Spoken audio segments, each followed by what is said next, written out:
Bonsoir à tous les enfants. L'histoire de ce soir que je vais vous conter s'intitule « Une belette au pays des géants ». Cette histoire, écrite et réalisée par le monde des enfants, va bientôt débuter. Mais avant de débuter cette histoire, j'ai quelques petites questions pour toi. T'es-tu brossé les dents? As-tu enfilé ton pyjama? As-tu fait un gros câlin à tes parents? Bien. Alors attrape vite ton doudou, serre-le fort en t'installant dans ton lit et ferme tes yeux, car l'histoire commence.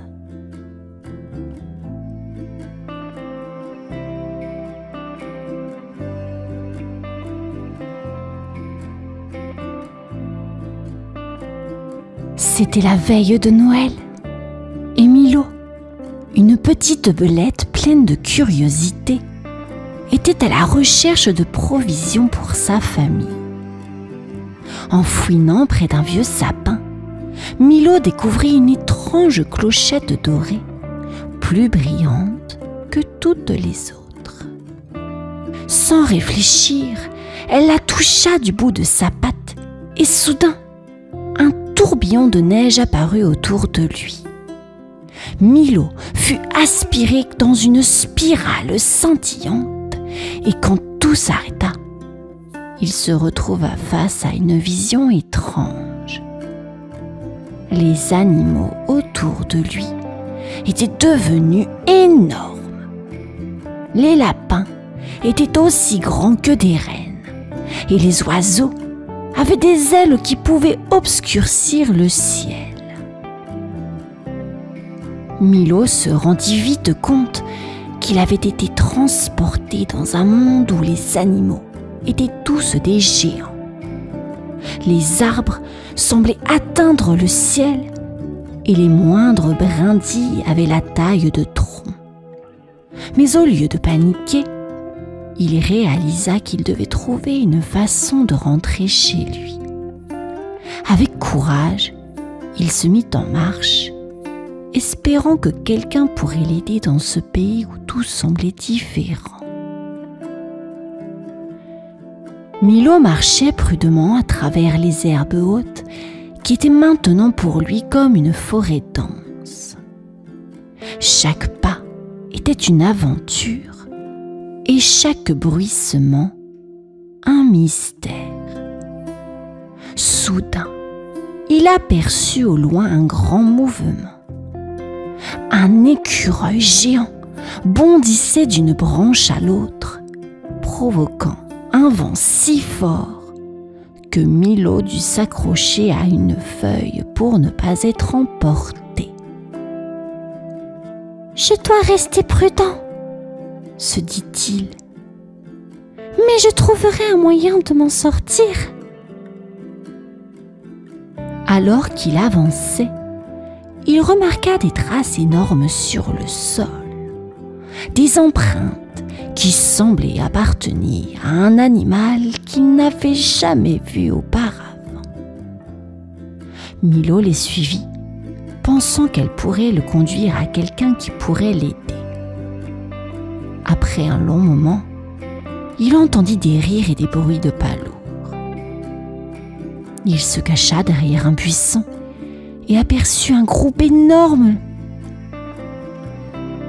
Il se cacha derrière un buisson et aperçut un groupe d'énormes lapins en train de jouer avec de grandes boules de neige. Ils semblaient joyeux et insouciants, et Milo se sentit un peu rassuré. Peut-être que ces géants n'étaient pas si dangereux après tout. En chemin, Milo tomba sur une immense clairière où des animaux géants étaient rassemblés autour d'un très grand sapin de Noël.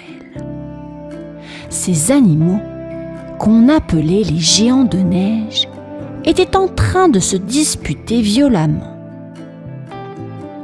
Leur voix était si forte que les branches des arbres tremblaient et que la neige tombait des hauts des cimes en gros flocons. Leur voix était si forte que les branches des arbres tremblaient et que la neige tombait des hautes cimes en gros flocons. Curieux, Milo s'approcha discrètement et écouta leur querelle. Les géants étaient divisés en 2 tribus, les ours polaires et les renards de givre. Ils se disputaient sur la façon de décorer le grand sapin de Noël. Les ours voulaient des guirlandes argentées et des étoiles scintillantes, alors que les renards préféraient des fruits rouges et des pommes de pin dorées. La dispute menaçait de se transformer en une vraie bataille. Et Milo, bien que minuscule par rapport à eux, décida qu'il devait intervenir. Il doit y avoir un moyen de les aider à se mettre d'accord, pensa-t-il en observant les 2 tribus qui boudaient chacune de leur côté. Milo savait qu'il était risqué d'approcher ces géants en colère, mais il ne pouvait supporter de les voir gâcher l'esprit de Noël. Il se faufila entre les pattes massives des ours polaires, évitant de justesse un coup de queue agacé, et parvint au centre de la clairière. De là, il pouvait entendre chaque tribu se plaindre de l'autre, leur grognement résonnant comme le tonnerre. Milo se sentit petit, mais il savait qu'il devait essayer quelque chose. Il observa les visages des géants et remarqua que, malgré leur expression sévère, il y avait de la tristesse derrière leurs yeux. Peut-être étaient-ils simplement frustrés de ne pas réussir à faire de ce Noël une fête spéciale. Milo prit une profonde inspiration, rassembla son courage et se glissa vers les chefs des tribus. Milo savait qu'il ne pouvait pas régler cette querelle par la force. Il se souvint alors des histoires que sa mère lui racontait sur l'esprit de Noël, un esprit de partage et de compréhension. Il lui vint une idée. Avec un peu d'hésitation, il s'approcha du chef des ours polaires, un grand ours appelé Barbe Blanche, et du chef des renards, une renarde nommée Flamme. « Excusez-moi » dit Milo de sa voix la plus forte possible. « Et si vous unissiez vos idées pour faire le plus beau des sapins de Noël? Après tout, Noël est une fête de partage. » Les 2 chefs s'arrêtèrent net et regardèrent Milo, étonnés de voir une si petite créature oser s'immiscer dans leurs affaires. Mais quelque chose dans la sincérité de ses yeux les fit réfléchir. Barbe Blanche fronça les sourcils, puis dit: « Comment ferions-nous cela, petite belette ?» Milo sourit. « Si chaque tribu apportait ses propres décorations et les combinait, cela montrerait l'unité de votre peuple. Nous pourrions faire des guirlandes d'argent et accrocher des fruits rouges et mettre des pommes de pin dorées parmi les étoiles. Chaque décoration raconterait votre histoire et ensemble, ce serait un symbole de paix et d'unité. » Flamme la renarde pencha sa tête, l'air intrigué. C'est une idée intéressante, petite belette. Peut-être que cela pourrait fonctionner. Mais comment pourrions-nous nous assurer que chaque tribu se sente équitablement représentée? Milo se frotta la tête, puis ajouta: Pourquoi ne pas organiser une cérémonie où chaque tribu apporte sa décoration préférée et l'accroche sur l'arbre? Cela permettra à chacun de participer et de voir l'importance de l'autre. Les chefs se regardèrent, puis fixèrent Milo. Après un long moment, Barbe Blanche hocha la tête. « D'accord, petite belette, nous allons essayer. » Flamme acquiesça également, et un murmure d'approbation parcourut les rangs des deux tribus. Après un long moment de silence, Flamme accepta en premier. « D'accord, essayons, » dit-elle, ses yeux brillants de curiosité. Barbe Blanche hésita, mais voyant le regard plein d'espoir de ses compagnons, il acquiesça à son tour. Milo, avec son énergie et sa perspicacité, aida chaque tribu à apporter leur décoration au pied du grand sapin. Les animaux géants commencèrent à travailler ensemble, utilisant leurs immenses pattes pour accrocher les guirlandes, les pommes de pin et les étoiles. Ensemble, ils transformèrent le sapin en une merveille étincelante qui éclairait la clairière de ses lumières douces et chaudes. Leur effort conjoint attirèrent même d'autres animaux géants de la forêt qui, curieux, vinrent participer à la décoration. Des écureuils géants apportèrent des noisettes dorées et des hiboux ornèrent les branches avec des plumes scintillantes. Tous s'arrêtèrent pour admirer leur travail et un sentiment de paix et de satisfaction envahit les deux tribus. Milo sentit une grande fierté monter en lui. Peut-être était-il petit, mais il avait su apporter une grande idée. Les animaux géants commencèrent à chanter ensemble des chansons de Noël. Les voix graves des ours se mêlaient aux tonalités plus aiguës des renards et des autres créatures, créant une mélodie harmonieuse qui semblait résonner jusqu'au ciel. Milo se retrouva assis sur une petite branche basse, écoutant la douce musique et admirant le sapin qui brillait de mille feux. L'esprit de Noël était bel et bien là, et Milo se sentit profondément heureux. Les chants continuèrent jusqu'à tard dans la nuit. Les renards et les ours oublièrent leurs différends et partagèrent des histoires près du feu. Milo fut invité à se joindre à eux. Les ours racontèrent des légendes sur les hivers passés et les renards évoquèrent des contes magiques sur la forêt enneigée.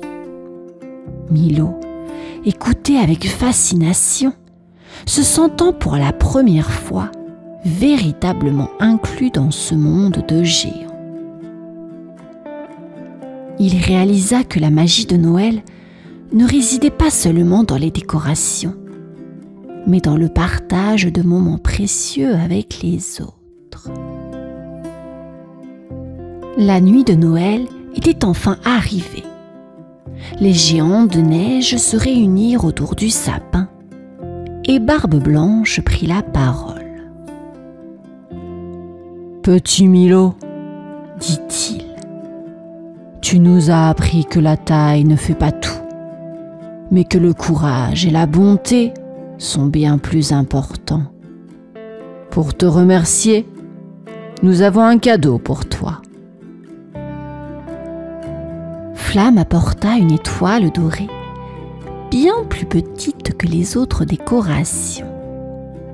Elle était d'une beauté éclatante et elle l'accrocha autour du cou de Milo comme un pendentif. Cette étoile te guidera toujours, où que tu sois. Elle est un symbole de l'esprit de Noël que tu as su nous rappeler. Milo fut ému aux larmes. Il remercia chaleureusement les géants et leur promit de ne jamais oublier cette nuit magique. Les autres animaux géants offrirent également des cadeaux à Milo. Une petite écharpe faite de laine douce, tissée par les moutons géants, et une baie étincelante apportée par les oiseaux. Milo se sentit profondément honoré. Il savait que ces cadeaux venaient du fond du cœur des géants, et cela signifiait beaucoup plus que tout autre trésor matériel. Barbe Blanche leva alors une grande patte et déclara: « À partir de maintenant, Milo sera notre ami et allié. Que l'étoile dorée qu'il porte rappelle à tous que même le plus petit d'entre nous peut accomplir de grandes choses. » Les animaux autour applaudirent et se mirent à danser autour du sapin. Milo, bien que petit, se sentait immense à cet instant, enveloppé par l'amour et la chaleur de ses nouveaux amis. Le lendemain matin, la clochette dorée apparut à nouveau devant Milo, et cette fois, il savait quoi faire. Il la toucha doucement et se retrouva transporté à travers le tourbillon de neige, de retour à son monde. Tout semblait normal. Les arbres avaient repris leur taille, les lapins étaient redevenus petits et le sapin de Noël de la forêt était bien plus modeste que celui des géants de neige. Milo courut retrouver sa famille et leur raconta son incroyable aventure. Ses frères et sœurs étaient émerveillés et sa mère, les larmes aux yeux, l'étreignit tendrement. « Tu es peut-être petit, Milo, mais tu as un grand cœur, » lui dit-elle. Milo se sentait rempli de fierté, non seulement parce qu'il avait réussi à revenir, mais aussi parce qu'il avait appris l'importance de l'unité et du partage. Cette année-là, la forêt fêta Noël comme jamais auparavant. Le sapin fut décoré avec des guirlandes, des pommes de pin et des fruits rouges, tout comme Milo l'avait vu chez les géants. Et au sommet du sapin brillait une petite étoile dorée, rappelant à tous que la vraie magie de Noël ne dépend pas de la taille ou de la force, mais de l'amour et du partage. La clochette dorée fut également accrochée à une branche basse en souvenir du voyage de Milo. Et chaque animal de la forêt venait l'observer avec émerveillement. Les animaux organisèrent une grande fête autour du sapin avec des jeux, des chants et des festins. Milo, assis sur une branche, observait la scène avec un sourire. Il se rappela chaque instant passé parmi les géants et se promit de toujours se souvenir de cette aventure incroyable. La forêt résonnait de rires et de chants, et l'étoile dorée brillait, symbole de tout ce que Milo avait appris. Les jours suivants, Milo remarqua que l'étoile dorée autour de son cou brillait chaque fois qu'il faisait quelque chose de gentil. Lorsqu'il aidait ses frères et sœurs à ramasser des baies ou lorsqu'il partageait une histoire amusante avec ses amis de la forêt, l'étoile scintillait doucement, comme pour l'encourager. Milo comprit alors que l'esprit de Noël ne se limitait pas à une seule nuit. C'était quelque chose qu'il pouvait porter avec lui chaque jour, à travers ses actions et sa gentillesse. Un soir, alors qu'il admirait l'étoile au sommet du sapin de la forêt, Milo se sentit rempli de gratitude. Il se souvint des géants de neige et de la façon dont ils avaient appris à travailler ensemble. La magie de Noël est partout, tant que nous choisissons de la voir, pensa Milo. Il leva les yeux vers les étoiles scintillantes dans le ciel et fit un vœu silencieux. Celui que l'esprit de Noël continue de briller dans chaque cœur, petit ou grand. Avec ce vœu, Milo se blottit près de sa famille, prêt à affronter chaque nouvelle aventure avec courage, bonté et un cœur rempli de lumière. Et c'est ainsi que Milo devint un symbole d'espoir pour tous les animaux de la forêt. Chaque année, à Noël, les animaux se souvenaient de l'histoire de Milo, la petite belette courageuse qui avait changé un monde de géants. Les enfants de la forêt grandissaient en entendant cette histoire, apprenant que même les plus petits pouvaient accomplir de grandes choses s'ils avaient du courage et un cœur pur. Et ainsi, l'esprit de Noël continuait de se propager, une année après l'autre, porté par le vent, les étoiles et le doux tintement d'une clochette dorée. Milo devint également une source d'inspiration pour d'autres petites créatures de la forêt. Les souris, les mulots et même les insectes venaient lui demander conseil, fascinés par son histoire.